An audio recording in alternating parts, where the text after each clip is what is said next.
ବି ତୁମକୁ ଦେଖୁଛି, ସେ ରୂପ ଶୋଭାରେ ଭରା। ଯେଉଁ କଥା ତୁମ ଠାରୁ ଶିଖିଅଛି, ଯେଉଁ କଥା ତୁମ ଠାରୁ ଶିଖିଅଛି, ଅମୂଲ୍ୟ ମଣି ସେ ପରା, ଅମୂଲ୍ୟ ମଣି ସେ ପରା। ତୁମେ ଅଛ ମୋର ହୃଦୟ ମନ୍ଦିରେ, ଦେଖି ତୁମ ରୂପ ଚକ୍ଷୁ ମୁଦି ଦେଲେ। କୁହ କିମ୍ପା ଏତେ ଆବିଳତା ଏହି, କୁହ କିମ୍ପା ଏତେ ଆବିଳତା ଏହି, ଭରିଛି ସଂସାର ସାରା, ଭରିଛି ସଂସାର ସାରା। ଦିଅ ମୋତେ ସେହି ଅନ୍ତରର ଚକ୍ଷୁ, ସବୁରେ ମୁଁ ଦେଖିବି ତୁମକୁ।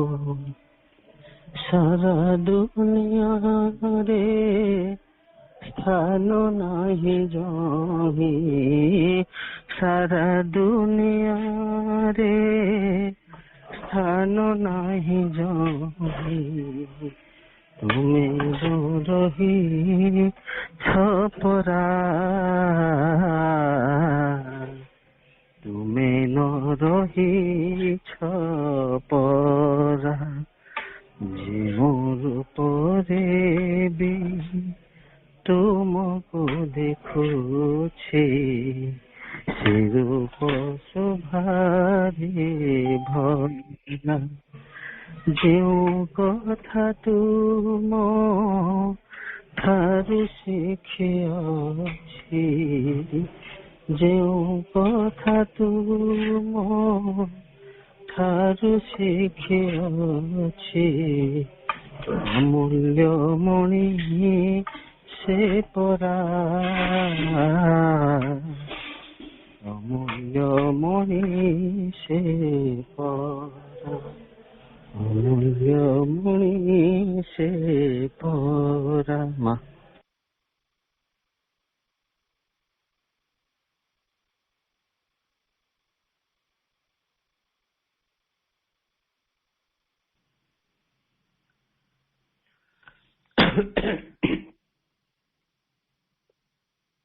ओम आनंदमयी चैतन्यमयी सत्यमयी परमे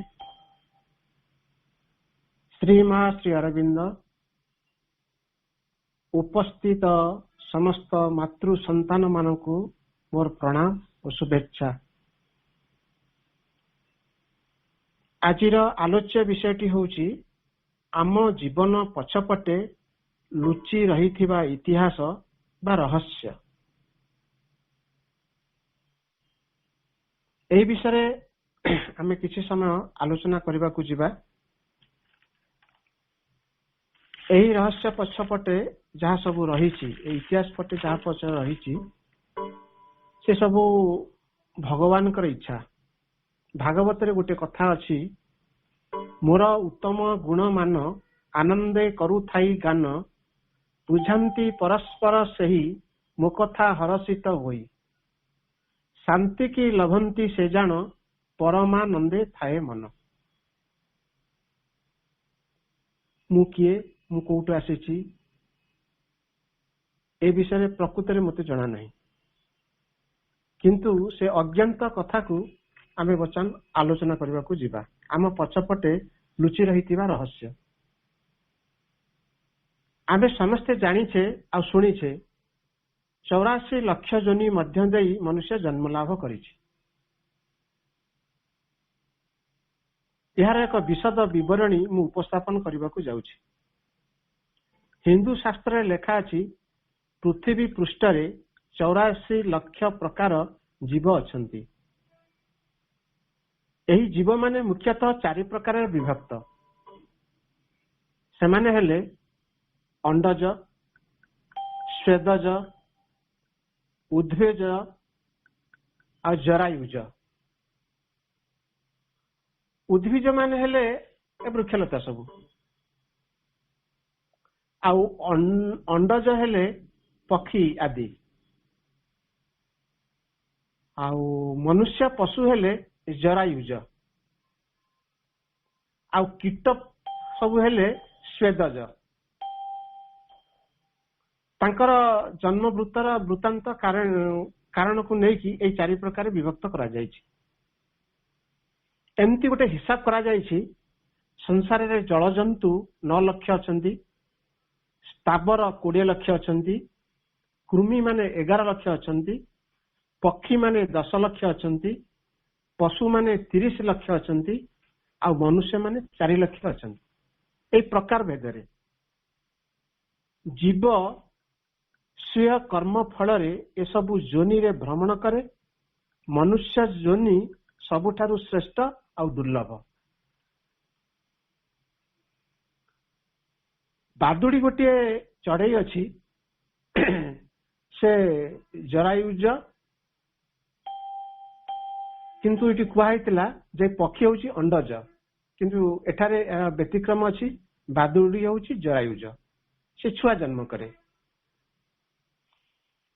माँ सीता जोनि मध्य देई जन्म होई नथिले, तेणु तांकु अजोनिजा कहा जाए। द्रौपदी धृष्टद्युम्न मध्य जोनि मध्य देई जन्म होई नथिले, से यज्ञ कुंडरू सीधासळख जन्म होइथिले। एमती गोटे हिसाब नहीं कि जो विषय वस्तुटी रखाई आम जीवन पछपटे लुचि रही इतिहास, माने ए इतिहासटा केते वर्षर कथा आपको आमे प्रथम जानिबा पड़िबो। केते वर्षर पछपटे इतिहासटा लुचि रही।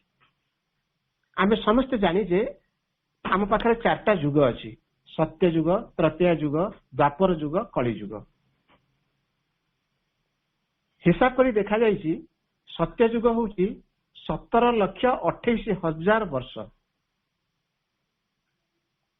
सत्य युग होउछि 17,28,000 वर्ष।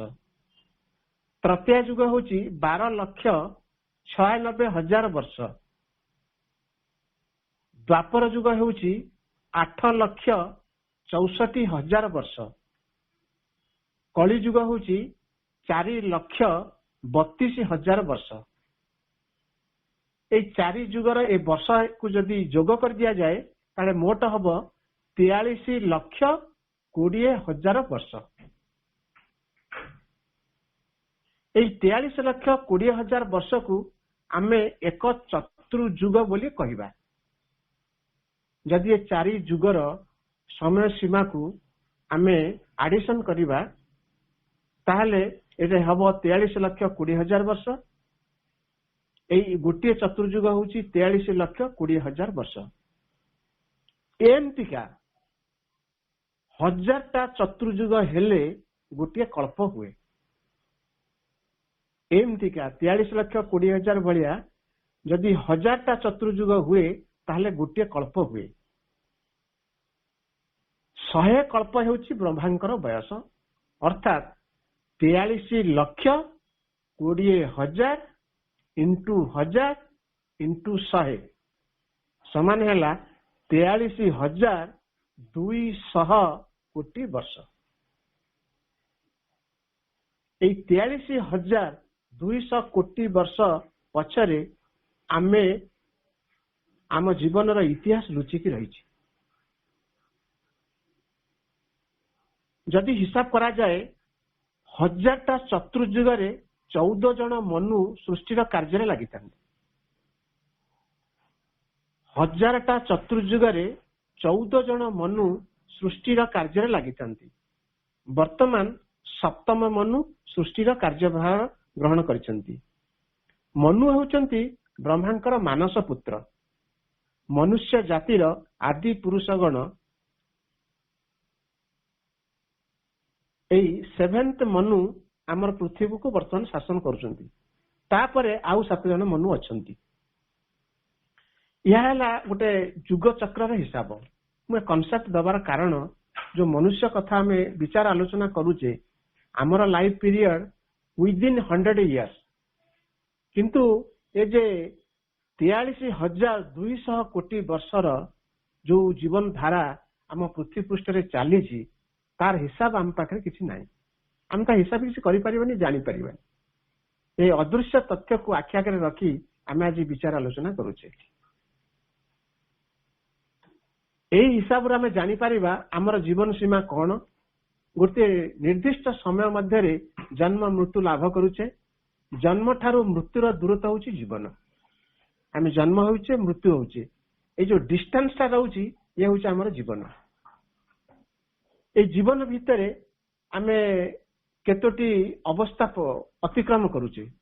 ଗୋଟେ ହେଉଛି ଶୈଶବ, ଗୋଟେ ହେଉଛି କୈଶୋର, ଗୋଟେ ହେଉଛି ଯୌବନ, ଗୋଟେ ହେଉଛି ପ୍ରୌଢ, ଆଉ ଗୋଟେ ହେଉଛି ବାର୍ଦ୍ଧକ୍ୟ, ଗୋଟେ ହେଉଛି ଜରା।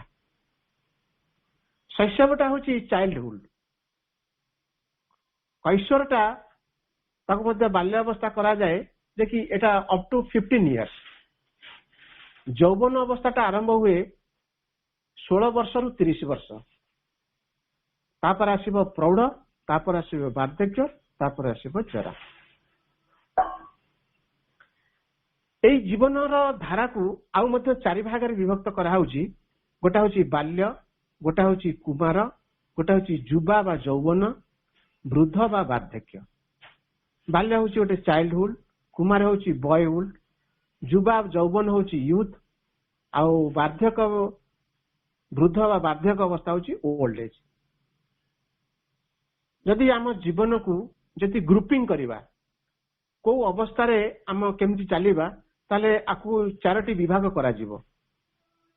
ଯଦି ଗୋଟେ ମଣିଷ 100 ବର୍ଷର ବଞ୍ଚିବାର ଗୋଟେ କଳ୍ପନା ଭିତରକୁ ଆଣିବ, ତାହେଲେ ତାକୁ 25-25-25 ଭାଗ 4 ଥର କରିବା।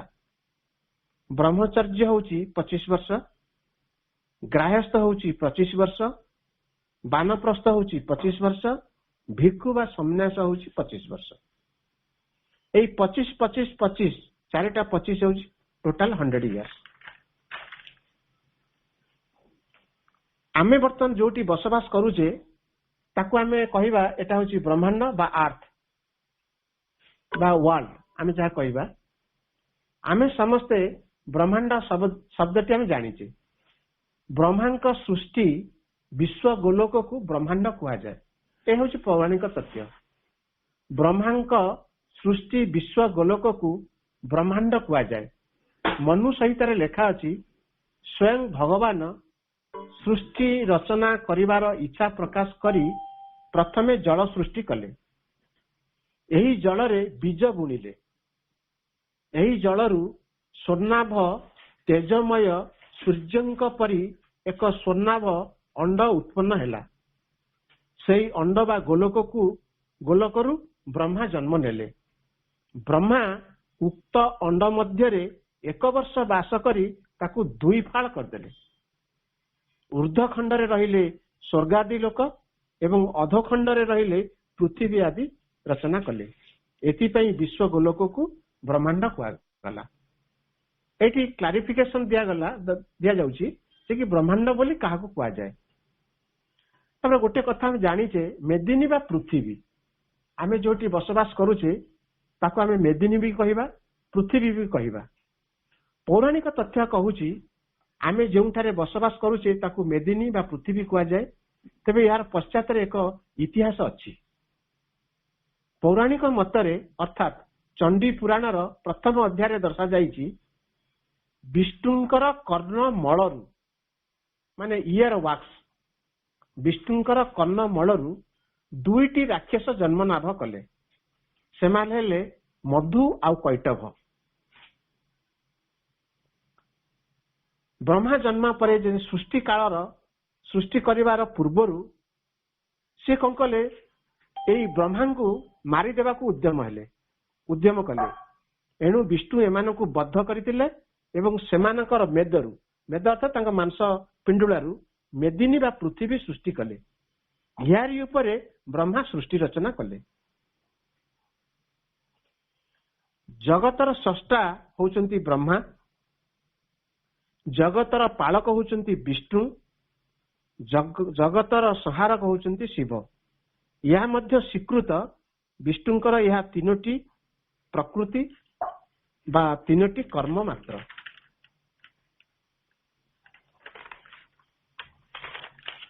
ये होची हमर जो आर्थर कॉन्सेप्ट, ब्रह्मांडर कॉन्सेप्ट, सृष्टि गोटे कॉन्सेप्ट। ए कॉन्सेप्ट को लेकी आमे वर्तमान यार भीतर में आसुचे। विष्णु होउचंती जगतर आदि पुरुष, से सृष्टि करंती, पालन करंती और संहार मध्य करंती। विष्णुंकर एही तीनोटी प्रकृति बा तीनोटी कर्म होची विष्णुंकर रजगुण रु सृष्टि हुए, विष्णुंकर सत्य गुण रु पालन करंती, विष्णुंकर तम गुण रु संहार करंती बा विनाश करंती बा प्रलय करंती। श्री जगन्नाथଙ୍କ महापुराण भागवत रे लेखा अछि पृथ्वी भितर क्रमशः पुण्य कमी जाई पापर भार वृद्धि हेले विष्णु पृथ्वी रे रूप धारण करंती। आमे तांको अवतार बोली कहू। से दुष्टंकु संहार करंती, धर्म स्थापन करंती। एही अवतार जदि विचार करिबा ताले उल्लेख अछि जे कि मत्स्य अवतार, कश्यप अवतार, बराह अवतार, वामन अवतार, नृसिंह अवतार, राम अवतार, परशुराम अवतार, कृष्ण बा बुद्ध, कृष्ण अवतार, बुद्ध अवतार और कल्कि अवतार। हिंदू शास्त्रीय मतरे विष्णु वर्तमान श्री जगन्नाथ मंदिर रे बौद्ध अवतार धरी श्री जगन्नाथ रूपे पुरी रे विराजमान करुछंती। विष्णुंकर एही 12 मासरे पूजनीय रूप और नाम होउची। 12 मास हम जानिचे ए 12 मास भितरे तांकर 12टी नाम अछि। मार्गशीर रे तांको आमे केशव बोली पूजा करू, पौष मासरे तांको नारायण बोली पूजा करू, माघ मासरे तांको माधव बोली पूजा करू, फाल्गुन मासरे तांको गोविंद बोली पूजा करू, चैत्र मासरे तांको विष्णु बोली पूजा करू, वैशाख मासरे तांको मधुसूदन बोली पूजा करू, ज्येष्ठ मासरे तांको त्रिविक्रम बोली पूजा करू, आषाढ़ मासरे तांको वामन रूपे पूजा करू, श्रावण मासरे श्रीधर रूपे पूजा करू, भाद्रव मासरे ऋषिकेश बोली पूजा करू, आश्विन मासरे पद्मनाभ बोली पूजा करू, कार्तिक मासरे दामोदर बोली पूजा करू। एई विष्णुंकर भक्त जी अछंती तांको वैष्णव बोली कहा जाए, वैष्णवी। आमे गोटे कथा समस्त जानिचे जे कि कोनोसी गुरुजन लोकंक देहरे किंबा कोनोसी पूजा सामग्री देहरे आमे जदि गोड़ बाजी गला अज्ञानतरे उक्त अंग को किंबा उक्त वस्तु को आमे हस्तरे स्पर्श करूचे एवं ताकू आनी मुंडरे मारिकी विष्णु बोली कहूचे। कहीं कहूचे ना आम जो अजाणत जो भूल हो गला ताकू क्षमा कर दियंतु। ता माने नुहे जे जानी शुणी गोईठा मारी विष्णु शब्द उच्चारण कले पाप खंडन हो ये मध्य नुहे। तेणु भोजन करने समय रे प्रथम गुंडा भात पाटी को नेबा पूर्वरु विष्णु शब्द उच्चारण करा जाए। एमती कहू कहू हठात गोटे मिछ कथा पाटी बाहरी गला सेतबेले विष्णु शब्द मध्य उच्चारण करा जाए। अन्य मुखरु अश्लील कथा, अकथ्य भाषा किंबा मिथ्या कथा सुनिले संगे संगे आमे विष्णु नाम उच्चारण कर दो। देव पूजा कौन से आनुष्ठानिक कार्य जमती आमे वर्तमान पाठचक्र बसीचे कौन से संकल्प नौचे ता आद्य विष्णु वं विष्णु वं विष्णु वं विष्णु उच्चारण करा जाए। एही परिप्रेक्षी मु कहूची मुस्लिम भाई भौणी माने मध्य एही परिस्थिति स्थल रे तोबा बिस्मिल्लाह कहंती। ଆଉ ଆମେ ମାତୃ ସନ୍ତାନ ମାନେ ଏପରି ସ୍ଥଳରେ ମା ବୋଲି କହୁ। ଫରକ ହଉଛି ଏତିକି।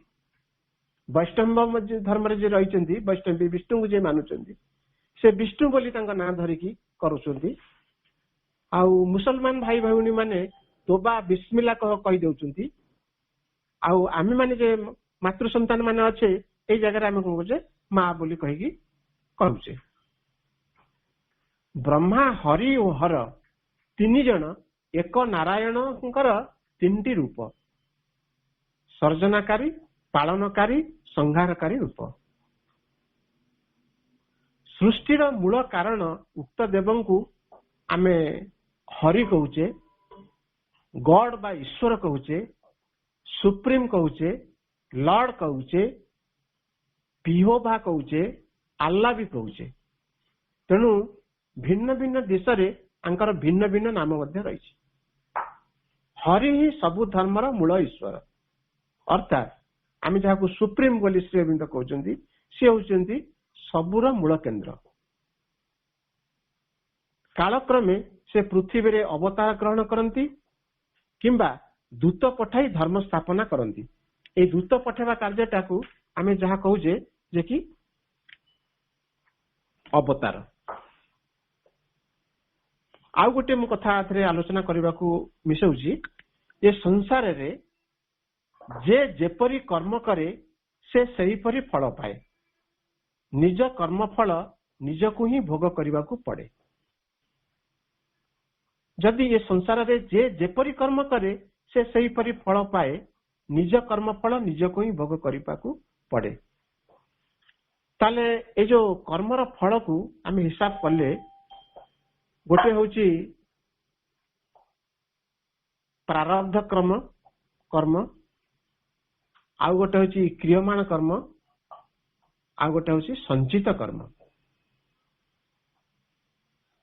ଏ ତିନିଟା ଜିନିଷ କଣ? କ୍ରିୟମାଣ କର୍ମ ଆମେ ବର୍ତ୍ତମାନ ଯାହା ସବୁ କ୍ରିୟାକଳାପରେ କାମ କରୁଛେ, ଏଟା ହଉଛି କ୍ରିୟମାଣ କର୍ମ।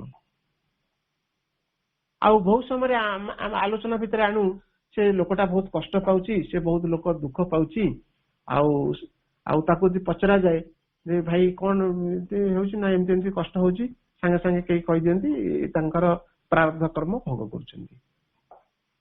ତାପରେ ଗୋଟେ କଥା ଆସେ ଯେ କି ଏଟା ସଞ୍ଚିତ କର୍ମ। ଏଇ ତିନିଟା କଥାକୁ ମୁଁ ଗୋଟେ ମ୍ୟାଥମେଟିକାଲି ମୁଁ ଟିକେ ଆଲୋଚନାର ପରିସର ଭିତରକୁ ନଉଛି। ଧରି ନିଆଯାଉ ଆପଣଙ୍କ ଗୋଟେ ଆକାଉଣ୍ଟରେ 10 ଲକ୍ଷ ଟଙ୍କା ଅଛି, ଆପଣ ତା ଦେହରୁ 2 ଲକ୍ଷ ଟଙ୍କା ଡ୍ର କଲେ, ଆଉ ସେ ଆକାଉଣ୍ଟ ରହିଲା 8 ଲକ୍ଷ ଟଙ୍କା। ଯୋଉ 2 ଲକ୍ଷ ଟଙ୍କା ତା ଦେହରୁ ଡ୍ର କରିକି ଆଣିଲେ, ସେ 2 ଲକ୍ଷ ଟଙ୍କାକୁ ଗୋଟେ ବ୍ୟବସାୟିକ ସୂତ୍ରରେ ଲଗେଇଲେ।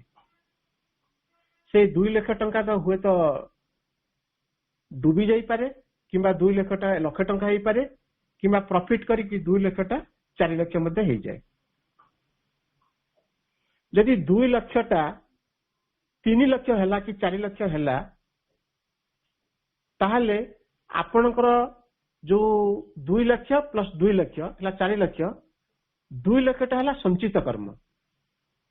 ମୂଳ ଆକାଉଣ୍ଟକୁ କେତେ ଯିବ? ସେ 10 ଲକ୍ଷ ଟଙ୍କାରୁ ଆପଣ 2 ଲକ୍ଷ ଟଙ୍କା କାଢିକି ଆଣିଥିଲେ, ପୁନରାୟ 2 ଲକ୍ଷ ୱାପସ କରିଦେଲେ, ସେଇ 2 ଲକ୍ଷଟା ଯୋଉ 8 ଲକ୍ଷ ହେଇଥିଲା ସେ ବର୍ତ୍ତମାନ 10 ଲକ୍ଷ ହେଇଗଲା। ପୁଣି 2 ଲକ୍ଷରେ ଯୋଉ ଲାଭ କଲେ ସେ ବର୍ତ୍ତମାନ 12 ଲକ୍ଷ ହେଇଗଲା। ମାନେ ଯୋଉ 2 ଲକ୍ଷକୁ ଉଠେଇକି ଆଣିଥିଲେ, ବର୍ତ୍ତମାନ ତାକୁ ବ୍ୟବସାୟିକ ଭଙ୍ଗୀରେ ଲଗେଇଲେ, ସେଟା ହଉଛି ଆପଣଙ୍କ କ୍ରିୟମାଣ କର୍ମ। ଏଇ କ୍ରିୟମାଣ କର୍ମ ନିର୍ଭର କରୁଛି ଆପଣଙ୍କର ପ୍ରାରବ୍ଧ କର୍ମକୁ ଗାଇଡ କରିବା ପାଇଁ କି, ଏବଂ ସଞ୍ଚିତ କର୍ମକୁ ମଧ୍ୟ ଗାଇଡ କରିବା ପାଇଁ। ଆର ପ୍ଲସ ମାଇନସ ଜିନିଷ କରିବ। କେମିତି କରିବ? ଆପଣ 2 ଲକ୍ଷ ଟଙ୍କା ଆଣିଛନ୍ତି, 2 ଲକ୍ଷକୁ 4 ଲକ୍ଷ କରିଦେଲେ, ଆପଣ ପ୍ରାରବ୍ଧ କର୍ମ ହେଇଗଲା 12 ଲକ୍ଷ, ସଞ୍ଚିତ କର୍ମ ରହିଲା 2 ଲକ୍ଷ। ଯଦି ଆପଣ 2 ଲକ୍ଷ ଡ୍ର କରିକି ଇଟି ସେବା ଡୁବେଇ ଦେଲା ପରେ ଆଉ ଲକ୍ଷ ଟଙ୍କା କର୍ଜ କରିଦେଲେ, ତାହେଲେ ଆପଣଙ୍କର ପ୍ରାରବ୍ଧ କର୍ମ ହେଲା କେତେ? 10 ଲକ୍ଷ ଆଣିଥିଲେ, 2 ଲକ୍ଷ ଚାଲିଗଲା, ଆଉ ରହିଲା 8 ଲକ୍ଷ।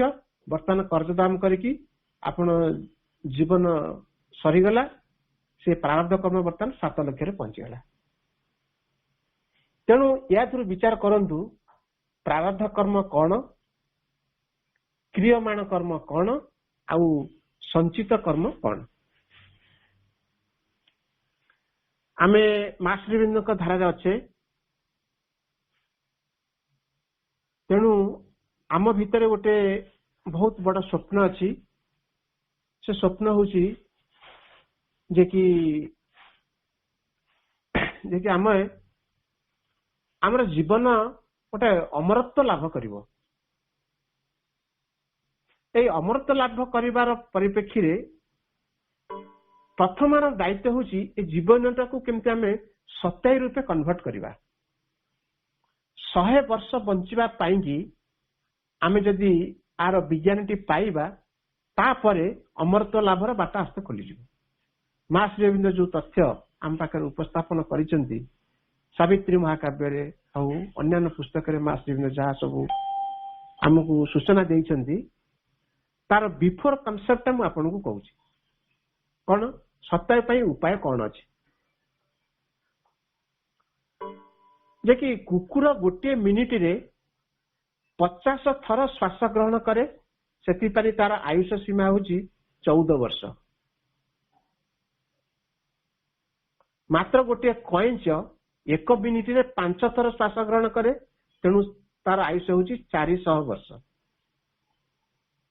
तेणु एथिरे स्पष्ट जना जाउची श्वासक्रियार संख्या जेते कम हेब आयु सेतिकी अधिका बढ़िबो। जने जेते जप ध्यान ब्रह्मचर्य और स्वाध्याय अभ्यास करिवो तार श्वासर संख्या सेते कमिबो। गोटे कॉन्सेप्ट हम पाउचे कि जने जेते जप ध्यान ब्रह्मचर्य has started.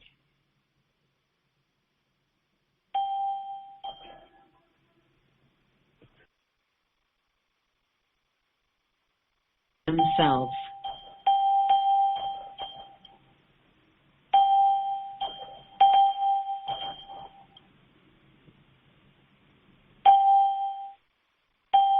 Are muted.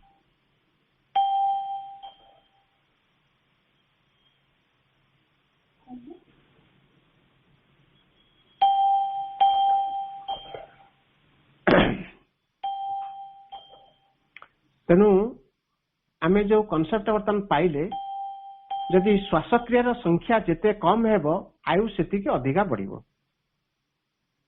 आमर श्वास क्रियार संख्या केमती बढ़ुची तार गोटे कॉन्सेप्ट दिया जाउची। यदि मनुष्य भितर कामना तथा अभाव बोध जेते कमिबो श्वासक्रियार संख्या सेतिकी कम होई जिवो।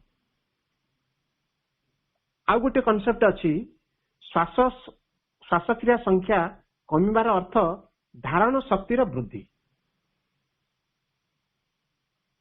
धारण शक्ति वृद्धि अर्थ आध्यात्मिक शांति समृद्धि वृद्धि एवं आयु वृद्धि। कुंभक अभ्यास अर्थात श्वास धारण द्वारा साधक मानकु दीर्घायु प्रदान करा जाए।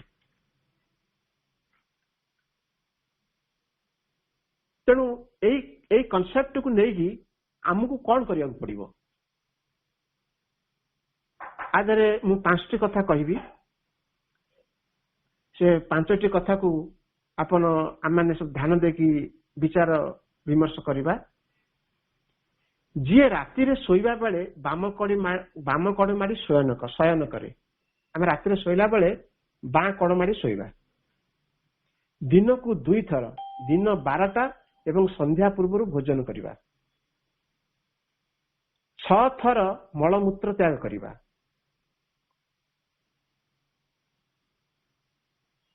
6 थर मूत्र त्याग करिबा आउ 2 थर शौच जिबा। जेते कम संभव मैथुन करिबा से 100 वर्ष पर्यंत बंची रहिबार गोटे फॉर्मूला पाई जिवो।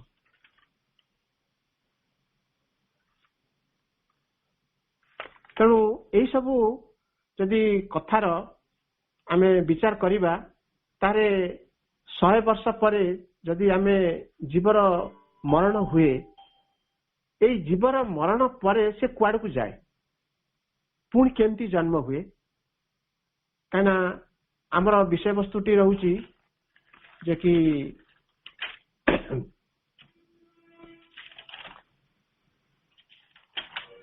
ଆମ ଜୀବନର ପଛପଟେ ଲୁଚି ରହିଥିବା ରହସ୍ୟ।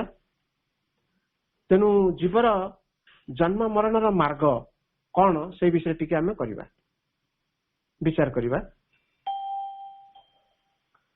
କୃଷ୍ଣ ମାର୍ଗରୁ ଫେରିଲା ବେଳେ ସେହି ଜୀବ ପ୍ରଥମେ ଆକାଶକୁ ଆସେ, ଅର୍ଥାତ୍ ଗୋଟେ ଜୀବର ମୃତ୍ୟୁ ପରେ ସେ ଗୋଟିଏ ମାର୍ଗ ଦେଇକି ପୁଣି ଏ ଆର୍ଥକୁ ଫେରିକି ଆସୁଛି।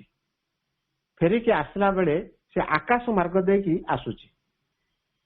ଆକାଶ ମାର୍ଗ ଦେଇ ଆସିକି ସେ କଣ କହୁଛି, ବାୟୁର ଅଧୀନ ହୋଇ ମେଘ ଭିତରେ ପ୍ରବେଶ କରେ।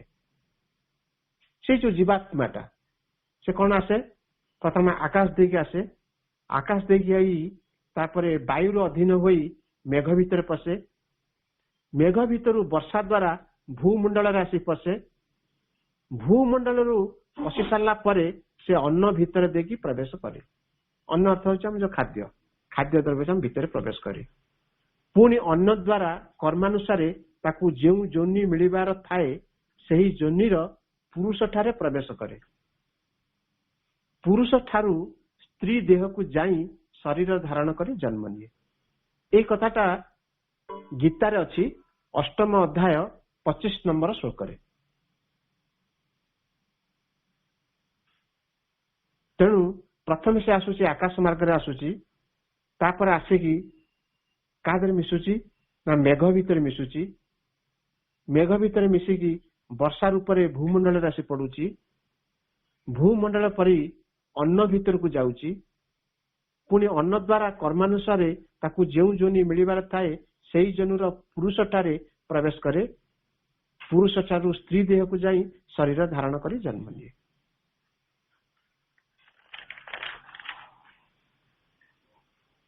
ତେଣୁ ଗୋଟେ କଥା ହଉଛି, କେହି ଲୋକ ଅଛନ୍ତି ଯେ କି ତାଙ୍କର ପୁନର୍ଜନ୍ମ ହବ ନାହିଁ, ଆଉ କେହି ଜଣ ଅଛନ୍ତି ଯେ କି ତାଙ୍କର ପୁନର୍ଜନ୍ମ ହଉଛି। ପୁନର୍ଜନ୍ମ ନହେବାକୁ ହଉଛି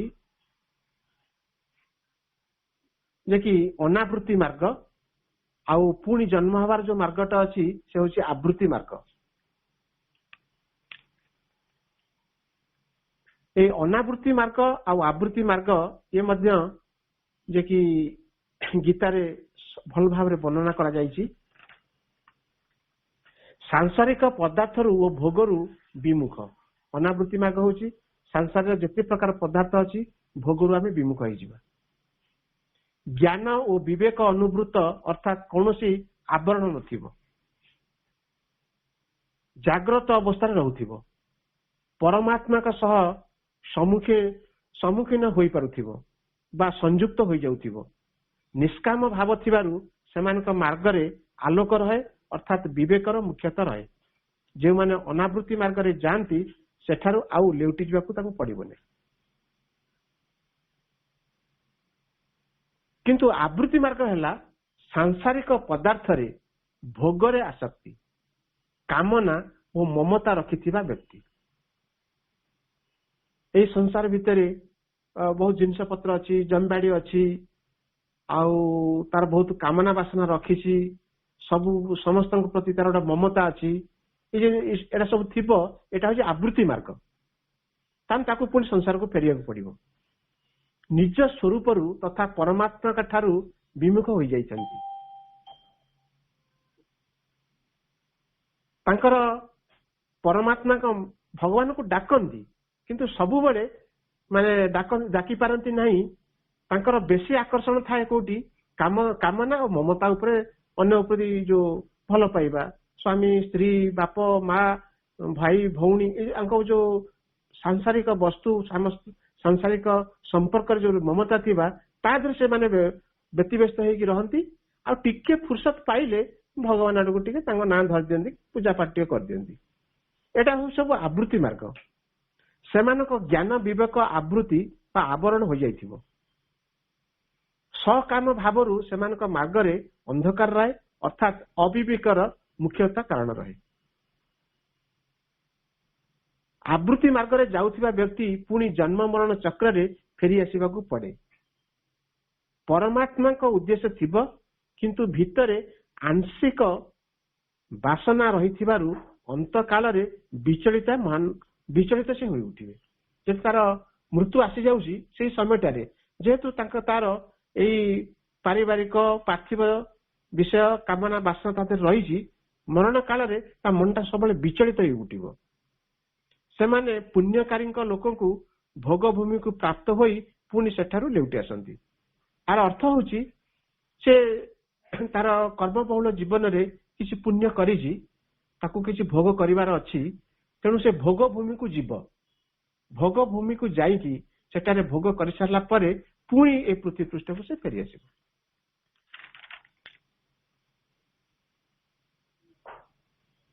ଯେ ପରିବର୍ତ୍ତନଶୀଳ ପ୍ରକୃତି ସହିତ ସମ୍ବନ୍ଧ ରଖେ ତାକୁ ପୁଣି ଲେଉଟି ଆସିବାକୁ ପଡେ, କିନ୍ତୁ ଯିଏ ଏହା ସହିତ ସମ୍ବନ୍ଧ ରଖେ ନାହିଁ ତାକୁ ଆଉ ଲେଉଟି ଆସିବାକୁ ପଡେ ନାହିଁ। ଏଟା ହଉଛି ଗୋଟେ କଥା। ତାପରେ ଗୋଟେ କଥା ହଉଛି ଯେ କି ଆମେ ସମସ୍ତେ ଜନ୍ମଦିନ ପାଳନ କରୁଛେ।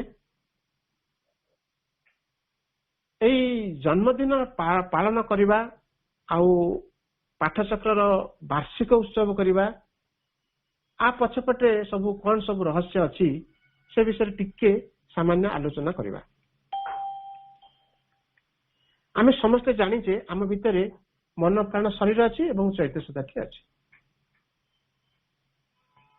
ଏ ଚୈତ୍ୟ ସତ୍ତାଟି ହେଉଛି ଯେ କି ଆତ୍ମାର ଏକ ଝଲକ, ଆତ୍ମାର ଏକ ସ୍ଫୁଲିଙ୍ଗ, ଆତ୍ମାର ଏକ ଅଂଶ, ଯାହାକୁ ଆମେ କହୁଛେ ପରମାତ୍ମା। ସେଇ ପରମାତ୍ମା ଏଇ ଚୈତ୍ୟ ସତ୍ତା ରୂପରେ ଆମ ଭିତରେ ଅବସ୍ଥାନ କରୁଛନ୍ତି।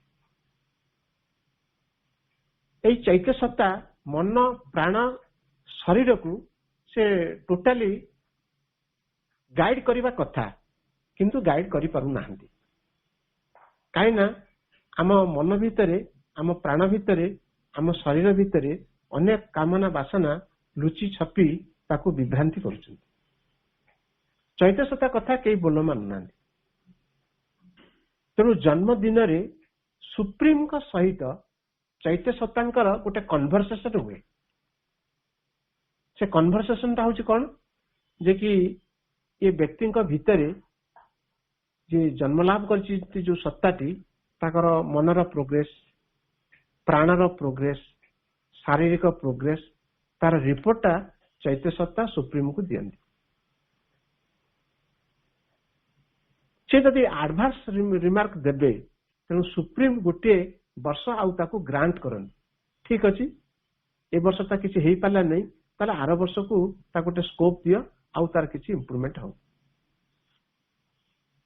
ଯଦି ସେ ବ୍ୟକ୍ତି ସତ୍ତାଟି ଗୋଟେ ନିମ୍ନ ଚେତନାରେ ରହିକି ପରିଚାଳିତ ହେଲା, ଅର୍ଥାତ୍ ନିମ୍ନ ଚେତନା କଣ, ଗୋଟେ ଆଳସ୍ୟ, ନିଦ୍ରା, ଭୟ, କାମୁକତା, ଲୁଣ୍ଠନ କରିବା, ଚର୍ଯ୍ୟବୃତ୍ତି, ଏମିତିଆ କାମରେ ଯଦି ଲିପ୍ତ ରହିଲା, ତାହେଲେ ତାର ତ କିଛି ପ୍ରୋଗ୍ରେସ ହେଇପାରିବନି, ଚୈତ୍ତିକ ଚେତନାର ପ୍ରୋଗ୍ରେସ କିଛି ହବ ନାହିଁ। ତେଣୁକୁ ଆଉ ଗୋଟିଏ ବର୍ଷ ସୁପ୍ରିମ ତାକୁ ଟାଇମ ଦିଅନ୍ତି। ଠିକ ଅଛି, ଆଉ ଗୋଟେ ବର୍ଷ ଦିଅ, ଆଉ ଚେଷ୍ଟା କର ଏଇ 3 ସପ୍ତାହର ଯେମିତି ତାର ଉନ୍ନତି ସାଧନ ହବ। ପୁଣି ଗୋଟିଏ ବର୍ଷ ବିତିଯାଏ, ପୁଣି ସୁପ୍ରିମଙ୍କ ସହିତ ଚୈତ୍ୟ ସତ୍ତାଙ୍କର କନଭରସେସନ ହୁଏ ଯେ କି କଣ ଏ ବର୍ଷର କଣ ରେଜଲ୍ଟ କଣ। ଏମିତି ଯୋଉ ଆଦାନ ପ୍ରଦାନ ସୁପ୍ରିମଙ୍କ ସହିତ ଚୈତ୍ୟ ସତ୍ତାଙ୍କର ହୁଏ, ଟୋଟାଲି ତାଙ୍କର ଫିଗରଟା ତାଙ୍କ ପାଖରେ ଉପସ୍ଥାପନ କରନ୍ତି। ସେଇଦିନ ପାଇଁ, ସେଥିପାଇଁ ମା ଶ୍ରୀବିନ୍ଦ ଆମକୁ ଦେଇଛନ୍ତି ଏ ଜନ୍ମଦିନଟା ହଉଛି ବହୁତ ଇମ୍ପୋର୍ଟାଣ୍ଟ। ଏଇ ଜନ୍ମଦିନରେ ଚୈତ୍ୟ ସତ୍ତା ତୁମ ପାଇଁ କି ଆଉ ଗୋଟିଏ ବର୍ଷ ଗ୍ରେସ୍ ଟାଇମ ସେ ଆଣୁଛନ୍ତି।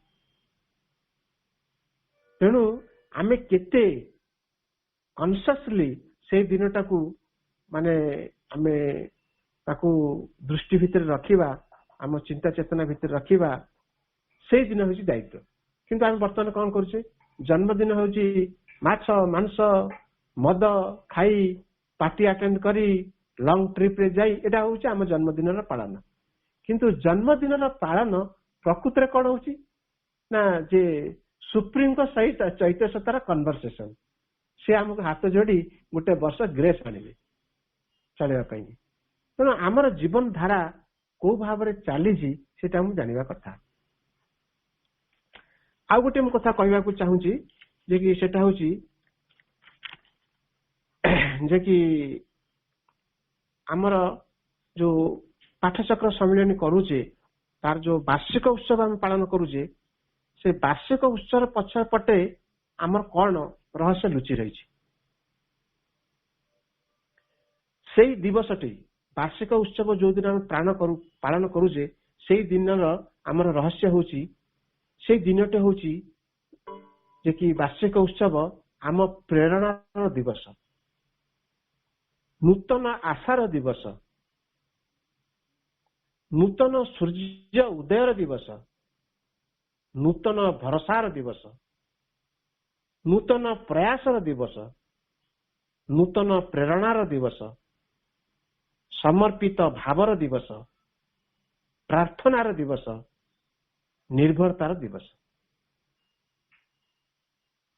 यही कथा को आम भूली कौन करुचे आमे केते जाक जमकर करवा केते लोकन को डाकिबा केते खाया को दबा आउ समस्त को पचारिबा जे कि आज फुल सजाटा केमती हेतिला मीटिंग टा केमती हैला आउ एई कथा आमे पचारि की माने निजे प्रसन्न हवा पाई निज भीतर जो भावनाटा को आमे प्रसन्न करबा पाई आमे सेति परि उत्कंठा थाए किंतु प्रकृत रे होउची कोन ना से दिवस टी होउची गोटे प्रेरणार दिवस आमे गोटे प्रेरणा पाइबा आगामी वर्ष पाई की केमती उच्चतर चेतना को आमे जीवा आउ नूतन सूर्य नूतन आलोक आम भीतर केमती उदय हब आउ नूतन नूतन प्रयास आम भीतर केमती आसीबो आमे केमती माँ और प्रभु पाखरे आम समर्पित भाव आस्ते आस्ते बढ़ुथिबो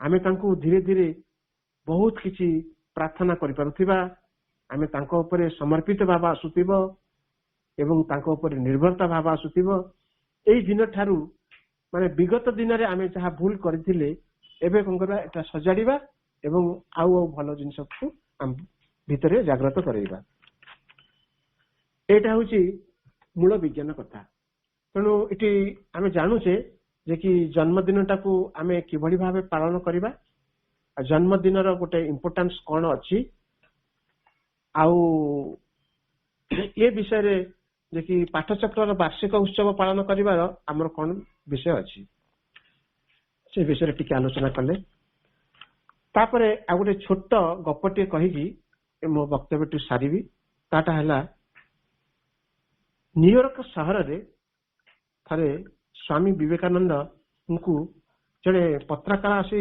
इंटरव्यू मागुचंती तांका पाखर ठियाले कहले स्वामी जी मु आपन गोटे प्रश्न पचारिबी इंटरव्यू नबाक चाहूची आउ आपण जो कथाटा कहिले संपर्क और जोगाजोग ए विषय मटे माने कांसेप्ट क्लियर हला that is the contact and the connection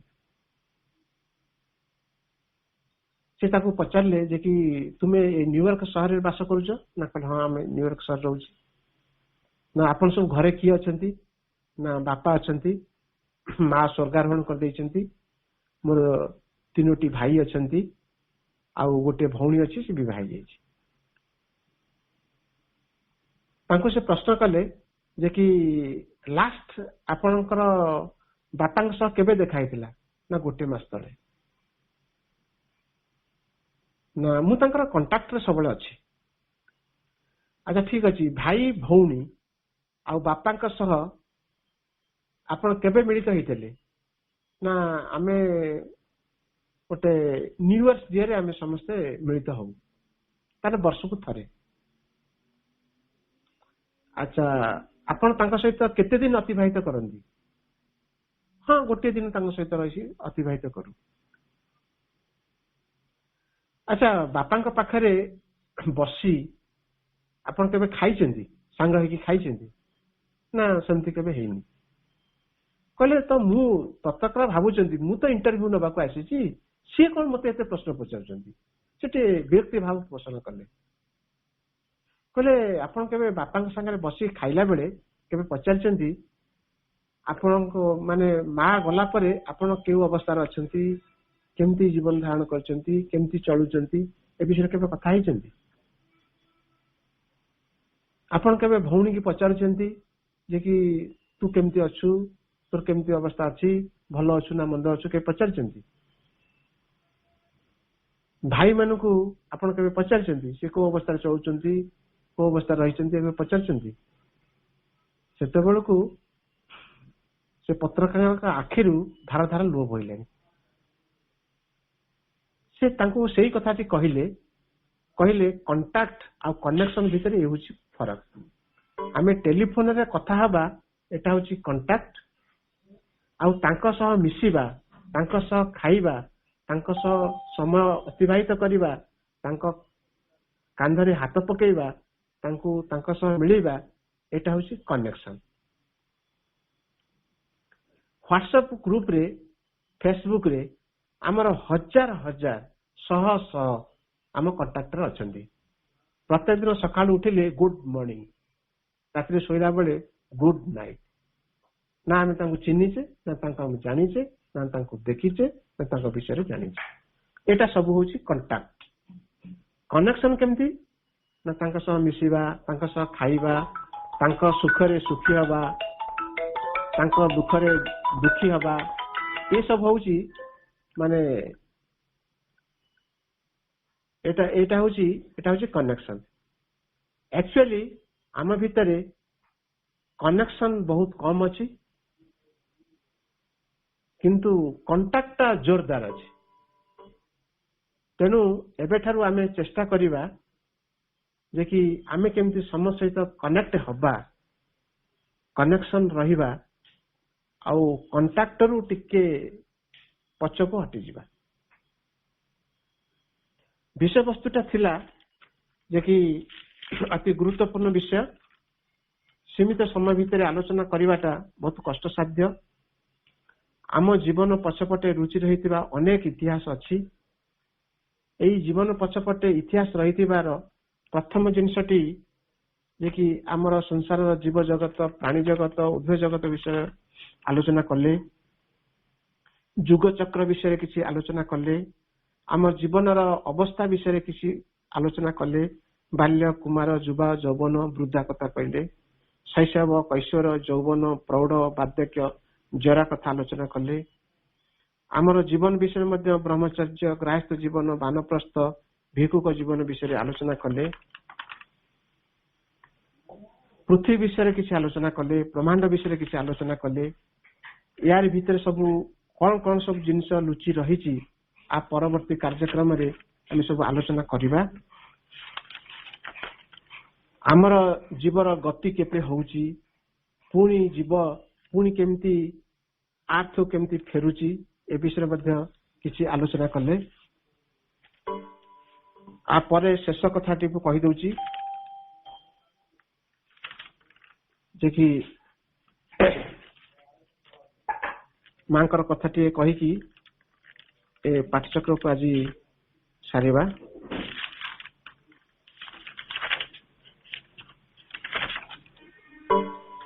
से विषयटी होची मां हमको बारंबार गोटे कथा कहउचंती जे कि ए कथा को हम समस्त मानिबा काहा को डराओ नहीं ताको साहस दियो काहा को अपमानित करो नहीं ताको सिखै दियो सबु बेले काहा को गाली दियो नहीं गाली करो नहीं ताको बुझेई दियो कारण ए सब होची गोटे सुंदर स्वभावर लक्ष्य एला प्रथम कथा द्वितीय कथा होची मां ध्यान प्रार्थना बहिर 42 पृष्ठ रे लिखिसंती प्रति मुहूर्त रे अतीत को छाड़ी फोपाड़ी देबा को हेबो धूली परि से जेपरि खसी पड़े प्रति मुहूर्त रे जो नूतन निष्कलंक पथ आम सम्मुख रे खोलुची ताकू जेपरि मलिन न करे एई भली भाव नै कि आमे आज हमर पाठचक्र को समाप्त करिबा वंदे मातरम।